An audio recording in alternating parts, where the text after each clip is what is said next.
Mais ce jour-là, un fait a bouleversé ma vie. Devant toute la famille, ma femme m'a annoncé qu'elle attendait un enfant. Très tôt le matin, je me suis rendue chez l'andrologue pour lui expliquer la situation. Il était très surpris par la nouvelle. Il m'a fait savoir que c'était impossible que je sois le père de cet enfant. Surtout que je n'avais même pas encore commencé le traitement. Ma femme était tellement soumise que je ne pouvais croire aussi qu'elle puisse me tromper. Aujourd'hui, je ne sais par quel miracle ma femme a eu notre deuxième garçon. Une vie, une histoire, saison 2, c'est parti. J'avais trop envie de faire ça. Salut, on espère que vous allez super bien.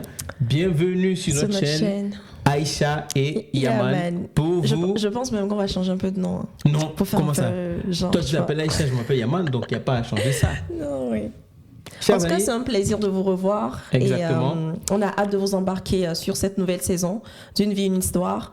Et comme d'habitude, on vous attend en commentaire. On va vous lire des histoires qui sont personnelles, qui sont vraies, et ensuite nous donner nos points de vue. Mais également, on attend à ce que vous nous dites aussi en commentaire si c'était vous dans la situation, comment auriez-vous réagi?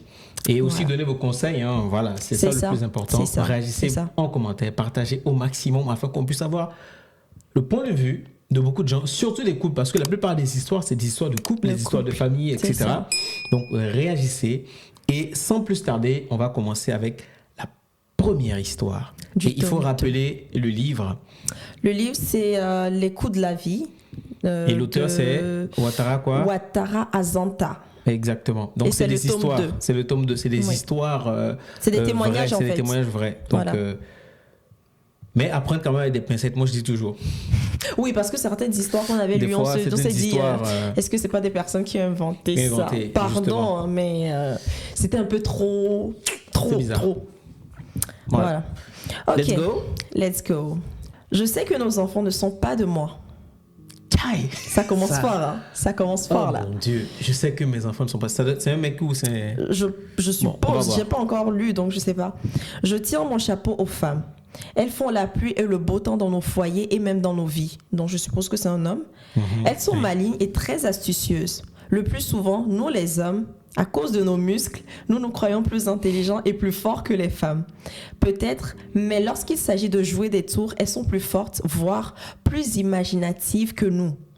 Voici mon histoire avec Assetou, la mère de mes 2 enfants. Assetou, qu'est-ce que tu as fait? Continue. Je suis l'héritier d'une famille de transporteurs. Mon père m'a tout laissé avant de mourir, puisque j'étais son seul garçon. Mes 4 sœurs sont mariées à des hommes très riches, donc pour ce qui concerne les biens de la famille, elles ne me demandent pratiquement rien. Je me suis mariée très tôt parce que je voulais vite faire mes enfants. Mon souhait était de faire des garçons pour avoir des héritiers. Ma femme avait 18 ans à l'époque, lorsque je l'ai épousée. Elle n'était pas très belle. Elle n'était pas... Sur quoi toi tu juges pour que quelqu'un n'est pas belle?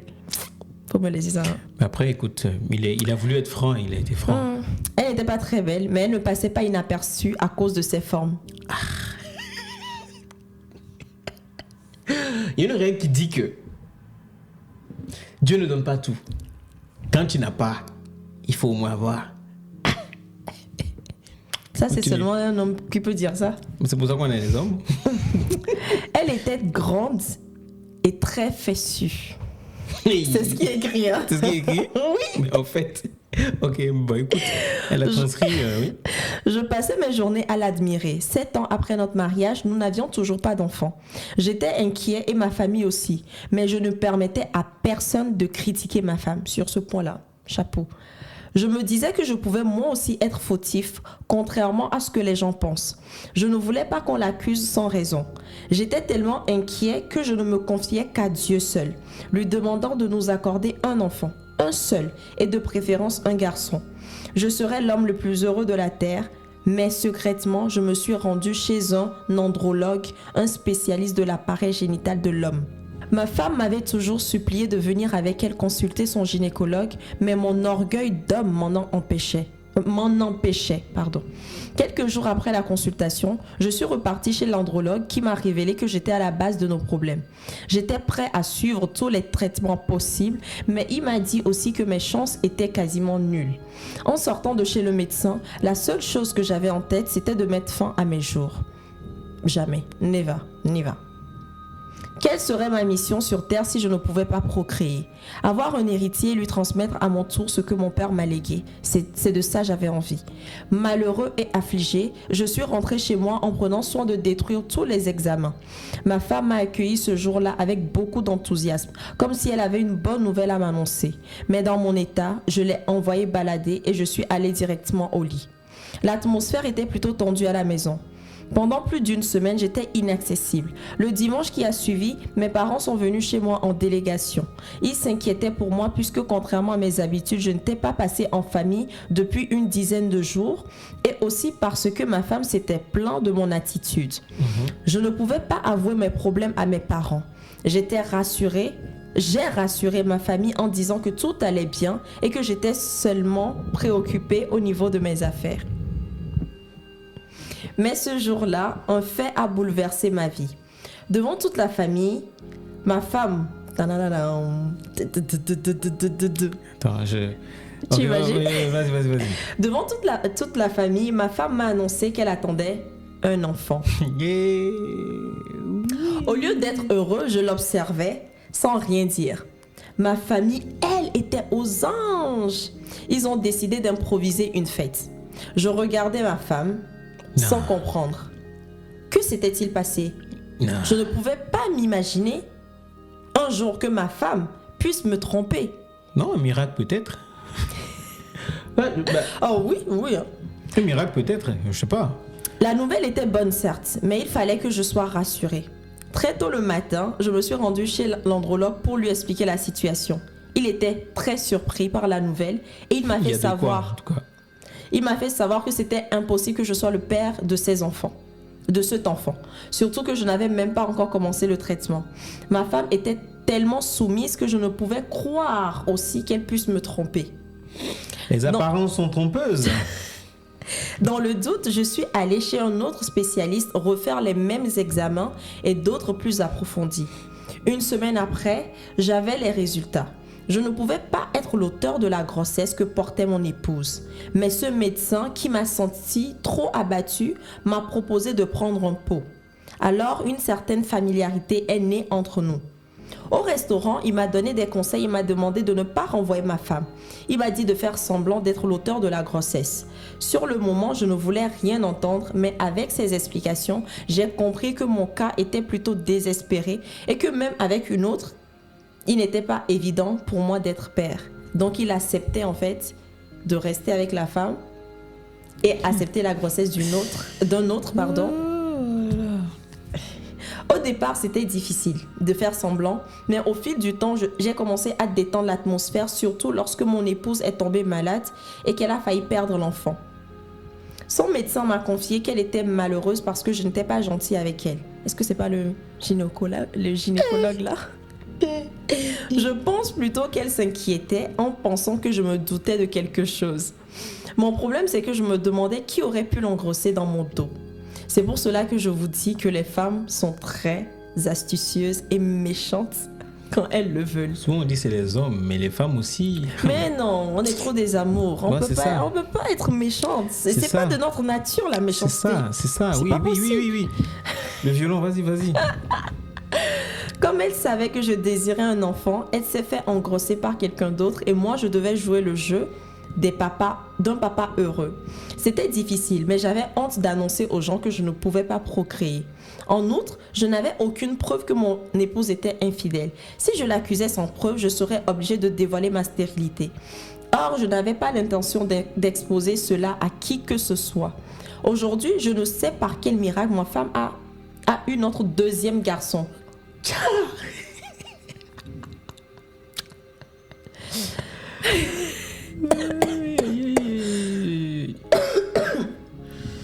Lorsqu'il m'arrive d'insister pour qu'elle avoue, elle se met à pleurer en me jurant sa fidélité. Je n'ai jamais pu lui annoncer ma stérilité. J'avoue que ces 2 enfants me comblent. Ils sont adorables. Il y a même des gens qui trouvent qu'ils me ressemblent. Miracle peut-être, hein, comme tu l'as dit. Miracle, on ne sait pas. Ça m'a continué, mon cœur est chaud déjà. Mais intérieurement, je les traite de menteurs. Au fond, je pense que mon ami andrologue m'a donné les bons conseils. Les femmes sont capables de tout. Celles même qui ont des maris qui peuvent leur faire des enfants les trompent aussi. Finalement, elles sont les seules à savoir qui est le vrai père des enfants qu'elles portent. Tu te rappelles que tu avais dit ça? J'ai ce que j'allais dire la même chose. Seule la femme sait qui est le réel père de ses enfants. Elle n'a pas de doute. Non. Ne dit-on pas en Afrique que l'enfant appartient à celui qui s'occupe de lui, même si des doutes planent? Alors j'ai fait contre mauvaise fortune, bon cœur, 2 enfants, 2 héritiers. S'ils sont de moi, tant mieux. S'ils ne sont pas de moi, tant pis. Mais ce que je retiens, c'est qu'ils sont très chanceux, ces 2 bouts de chou, d'être nés sous mon toit. En plus, je les adore. Il a un bon cœur quand même, hein? Il a un bon cœur. Continue. C'est fini? Ah, c'est fini? Oui. Monsieur, qu'est-ce que tu en penses? Chers amis, c'est dur, hein? Ah oui. C'est super dur parce que en tant qu'homme... Et en tant qu'époux, et en tant que papa... En tant que l'être humain qui est le plus jaloux sur la Terre parce qu'on a un ego super démesuré avec cette testostérone qui est très élevée, c'est très difficile d'accepter ça. Moi, je vais être franc. Moi, je ne peux pas accepter ça. Moi, honnêtement, en tant qu'homme, je ne pourrais pas accepter. Dès le jour où tu viens et que tu annonces cette bonne nouvelle, il n'y a pas parce que c'est devant la famille ou pas. Moi, je casse le papeau tout de suite. Oui, toi, te connaissant. Voilà. Après, le truc, c'est quoi? C'est que on est dans une société où, en fait, cette faute ne peut pas être celle de l'homme. Celle de l'homme en disant que c'est l'homme qui ne peut pas procréer. C'est vrai. Et souvent, les femmes ont toujours cette étiquette-là. Dans un foyer, quand il n'y a pas, après un temps de mariage, tout de suite, quand vous ne concrétisez pas, on commence à regarder la femme, on commence à indexer la femme. C'est pour ça que beaucoup de femmes, parfois, elles ont la pression. Elles disent qu'elles ont la pression à cause de la belle famille. Souvent, c'est la belle famille qui veut des enfants, surtout la belle-mère qui veut des enfants, qui veut des petits-enfants. Et donc, la femme, elle est indexée. Mm-hmm. Et parfois, ce n'est pas forcément la femme. Ouais. Parce que les hommes sont en griffe sur, je ne sais pas pourquoi, à 100% qu'ils ont la capacité de procréer. Alors que ça peut être même les deux ensemble, ouais. Ou l'homme qui peut avoir des problèmes. Mais beaucoup d'hommes dans cette société ne savent pas forcément qu'ils sont stériles. Et oui, tant que tu ne fais pas le test... Mais les femmes ont eu des enfants. On va savoir comment. Avec d'autres hommes. Parce que je pense que la femme elle-même s'est rendue compte que voilà, ça n'allait pas, où elle a eu des relations extra. Et elle est tombée enceinte et finalement, voilà. Mais moi, honnêtement, je ne sais pas pourquoi aujourd'hui, c'est la société qui a fait comme ça que les hommes ont honte de le dire. Oui, parce que pour lui, ça va être une super honte de dire qu'il est stérile. Pourtant, parfois même, c'est des trucs qui peuvent se soigner. Hein. Quand tu dis et que tu suis un traitement, c'est ce qu'il disait même, qu'on lui a proposé des traitements, même exactement. si donc, il n'y a pas de... Moi, je trouve déjà dommage qu'ils ne le disent pas la première fois. La première fois, tu ne peux pas le laisser passer. Il faut qu'on arrête de... C'est ça. Le médecin, l'endométriose, mais c'est l'andrologue. Endométriose, c'est les maladie. Femmes. C'est la maladie des femmes pour les douleurs. Et l'andrologue, en fait, lui, je pense qu'il a usé de sa sagesse. C'était une sagesse. Mais après, comme tu dis, peut-être que c'est lui le père. Non, l'andrologue, c'est du côté du mari. Hein. Oui, mais peut-être que c'est lui, comme tu as dit, qui a engrossé la femme. Non, on a dit que la femme aussi allait voir son gynéco à elle. Son gynéco. Un gynéco, pas une gynéco. C'est pour ça qu'il a dit, est-ce que c'est pas... je pensais que tu parlais... okay. Non. Mais l'andrologue, c'est spécialement pour les parties intimes des hommes. Oui, ok. L'appareil génital voilà, l'appareil génital de l'homme. De l'homme. Ouais. Donc, je disais, moi, déjà, la première fois, non. Ça passe pas tout de suite. Ça passe pas tout de suite. Et même si je n'avais rien dit et que l'enfant vient au monde, je fais un test ADN. sans rien dire. Je prélève sur l'enfant. Je prélève, ça c'est trop simple, un cheveu ou une salive. Mais le truc, c'est qu'il ne veut pas que les gens sachent. Oui, mais au moins... Il a une preuve vis-à-vis de la femme. Une preuve scientifique, hormis le fait que le médecin ou le spécialiste lui dise que c'est pas possible. Oui. Mais il a un autre point pour appuyer. Ok, oui, je vois. Sûr que peut-être que c'est vraiment de lui, qui sont vraiment de lui. De lui, tu vois. Donc pour être sûr. Maintenant, s'il l'a fait, le test, c'est qu'il est sûr que ce n'est pas donc les pleurs, les larmes de crocodile de la femme. Mais honnêtement, si on prend l'hypothèse que vraiment ce ne sont pas ses enfants, la femme a eu le cran. La femme a eu le culot, honnêtement. Jusqu'à avoir un second. Mais ça veut dire qu'elle a alimenté ça. Est-ce que c'est parce qu'elle aime cet homme-là ou c'est parce qu'elle est tombée amoureuse d'un autre homme pour pouvoir elle aussi se dire, elle s'est rendue compte peut-être que c'est l'homme qui n'a pas et qu'elle a eu un enfant avec une autre personne. Peut-être même qu'elle a eu à avoir les relations avec une autre personne. Avant d'épouser. Non, même pas. Elle s'en rend compte qu'en fait, ce n'est pas elle le problème puisqu'avec l'autre, elle est tombée enceinte. Et voilà, peut-être qu'elle-même s'est rendue compte, mais comme elle a peut-être, ils ont tout le temps essayé, ils avaient des rapports, etc. Et elle s'est dit qu'elle a glissé ça en disant à monsieur que c'est sa grossesse. Sans savoir que le mec, il a fait un test pour savoir si ça va ou pas. Et elle a vu peut-être que ça a rendu le mec heureux parce que il n'a pas manifesté le fait que c'est pas son enfant. Et elle est tombée enceinte encore. Et mais par contre, ça montre aussi un côté négatif du couple qui suppose qu'en fait, il n'y a pas de confiance entre les deux. Il n'y a pas de confiance dans le sens où on partage vraiment tout. Parce que l'homme, d'un côté, il ne voulait pas que alors que sa femme, vous êtes concernés tous les deux. C'est pas comme si c'est quelqu'un d'extérieur à qui tu vas venir parler, c'est ta femme. Donc déjà, lui aussi, il est fautif de ne pas avoir dit à sa femme qu'il a consulté un andrologue et que c'est lui le problème. Et la femme aussi, on ne sait pas trop si c'est vraiment... Elle a vraiment eu des rapports ou pas. Pour elle, c'est... Je sais pas, peut-être que c'est un miracle. La vérité, c'est pas si on se fie... Non, on dit que les garçons lui ressemblent. Qu'est-ce que tu penses de Sandra, ça? On dit que les gens de l'extérieur... Arrêtez de faire ça. Non, mais c'est vrai. Non, arrêtez de faire ça. Le monsieur, il sait que les enfants ne le ressemblent pas. Non. Souvent, non. Souvent, quand on voit les gens qui accouchent les enfants, en Afrique, c'est une manière c'est... comment je peux appeler ça? C'est la bienveillance. Oui, la bienveillance. Parfois on dit, l'enfant là te ressemble. Alors que pas du tout. Alors que pas vraiment du tout, quoi. Vraiment pas du tout. Mais on le dit pour galvaniser l'ego. C'est vrai. Pour lancer la discussion. Donc peut-être que les gens ont dit. Parce qu'ils nous avaient envie de le dire. Tout le monde dit, l'enfant là est ci, l'enfant là est ça. Mais au fond, c'est pas forcément ça, tu vois. Ouais. Donc peut-être que c'est pour alimenter la discussion. Donc il se dit que les gens sont hypocrites. Parce que lui seul, il est dans son monde où il a des vérités que tout le monde ne sait pas. La femme aussi a une vérité que lui aussi ne sait pas, mais peut-être qu'elle ne veut pas avouer. Moi, quand on va dire aussi que tu accuses les deux, je comprends le fait que tu dises que tu accuses les deux parce qu'il n'y a pas eu de communication. Exactement. En fait, les deux parties ont des secrets. Moi, j'ai envie de peser sur une balance là. Qui est le plus fautif? Si la femme a vraiment trompé, c'est elle. Pourquoi tu veux prendre avec les pincettes? Elle a trompé. Parce qu'on n'a aucune preuve. Là. Il y a une preuve scientifique. Le gars, il a fait un test. Il a dit que le mec, deux fois. Il a fait 2 tests avec 2 personnes différentes. Donc, moi, je suis dans le concret. Scientifiquement, on va oublier les miracles. On va oublier scientifiquement. Scientifiquement parlant, avec le spécialiste, il dit c'est pas possible que ta femme tombe enceinte de toi. Donc, ce qui veut dire qu'il y a quelqu'un d'autre qui est passé là-bas. Il est courageux. Moi, honnêtement, je vais dire... Non, il est courageux. Franchement, il est courageux. Et je pense que... C'est-à-dire que son cœur, ce n'est pas le cœur des hommes. Ce n'est pas ça. J'ai toujours dit que... Non, il a un cœur bon. Il a un cœur bon. Et je pense que... Je trouve que ces 2 petits garçons sont vraiment tombés sur un père...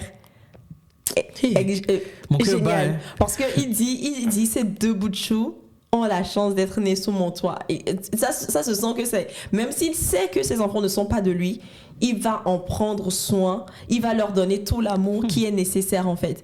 Moi, tout ce que j'ai envie de dire, j'espère que si elle l'a vraiment trompé, que le vrai père des enfants ne vienne pas un jour dire que votre femme... Je sais pas, peut-être dans la prochaine saison, peut-être dans le tome prochain, peut-être qu'on aura une réponse à cela. Mais franchement, moi, ça me fend le cœur. Ouais, je retiens franchement que... Je me mets à la place du mec, je me dis, non. Non, c'est pas vrai. Moi-même, je me mets à sa place, je me dis, moi, je ne pourrais pas. Je suis désolé pour les enfants, mais tout de suite, tout de suite, devant la famille, je casse le papeau et tout s'arrête là. C'est pas grave. Ton mariage, tout s'arrête là. Tout s'arrête là. En même temps, j'ai pas le temps à perdre. Je peux faire vivre seul, comme ça, sans enfant, hein, mais pas avoir ma dignité. Quelqu'un dans le quartier va me voir marcher. C'est vrai, à côté, et se dire qu'il touche ma femme. Donc je suis fier, moi qui défends ma femme, moi qui ai ma femme qui a des formes, où je me dis que c'est moi seul, je vois ça, c'est moi seul. Pourquoi tu précises c'est Non, mais c'est la vérité, Sandra. Il faut que je dise comme je ressens en tant qu'un homme. Comme moi seul, je vois ça, moi seul, je fais ça avec elle. Et finalement, ce que j'ai pas pu faire avec ma femme, quelqu'un d'autre est venu et lui a donné ça. C'est vrai que ça passe pas. Ma soeur, c'est bien, tu es enceinte, Dieu soit loué pour toi, mais tu sors. Je suis désolé, mais tu sors. Tu sors. La personne qui est le père n'a qu'à assumer cette responsabilité. C'est vrai. Moi, voilà, c'est bon. C'est pas grave. Je vais vivre seul, je vais faire ci, je vais faire ça. Il n'y a aucun souci. Mais je préfère vivre seul. Souvent, on dit que vaut mieux être seul que mal accompagné. Ça, c'est être mal accompagné. Parce que ça, la confiance, quand elle est... Moi, je peux pas. Moi, même si je ne sais pas comment il fait beaucoup encore avec sa femme. Honnêtement, je sais pas. Mais ça n'a pas enlevé le désir. En fait, le gars, même, il aime son petit confort. Donc, c'est pour ça qu'on dit que tout ça là, c'est la forme là. D'ailleurs, il a peut-être vu qu'elle a tourné, elle a fait les fesses blou comme ça. Il s'est dit, moi je vais laisser ça là. tu abuses. Mais voilà, moi, prenez la confiance et partagez tout en fait. Surtout entre mari et femme, moi je trouve que c'est la base. Que ce soit des problèmes, même si vous savez que la chose va vexer l'autre, vaut mieux en parler. Vaut mieux en parler que de laisser que d'autres choses s'en suivent, quoi. Donc voilà. Voilà. Donc, cher mec, moi je vous parle. Réagissez en commentaire. En tout cas, vous avez mon point de vue. Moi, j'ai déjà dit pour moi. Dites-moi en commentaire. Mais c'est vrai que le truc de test d'ADN que tu as dit là, ça aurait pu... Dites-moi en commentaire ce que vous pensez, qu'est-ce que vous avez fait.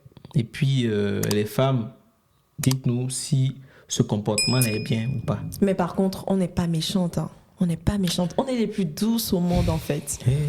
Ah, on va laisser la partie méchanceté, là. On est très intelligente, mais on est très douce.